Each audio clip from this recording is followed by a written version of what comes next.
బంగ్లాదేశ్కి సంబంధించినటువంటి చొరబాటుదారులు బెంగాల్ని చుట్టుముట్టేయడం కాదు, బెంగాల్ని ఆక్రమించేసుకున్నారు.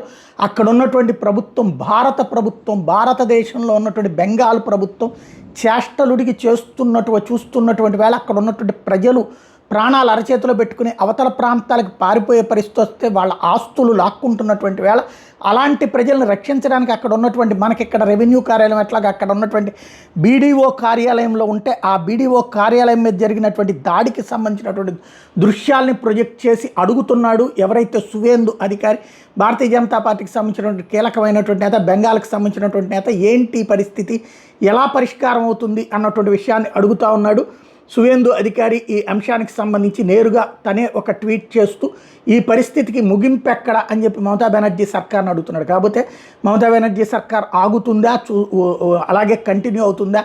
ఇదే విధమైనటువంటి దౌర్జన్యాలు ఇప్పుడు ముర్షిదాబాద్కి సంబంధించినటువంటి ప్రాంతంలో ఉన్న ప్రజలందరూ కూడా ఆ ప్రాణాలు అరచేతిలో పెట్టుకుని పారిపోవడం కాదు, ఇతర ప్రాంతాలకు వలస వెళ్తున్నటువంటి పరిస్థితి అయితే దారుణంగా కనబడుతున్నటువంటిది.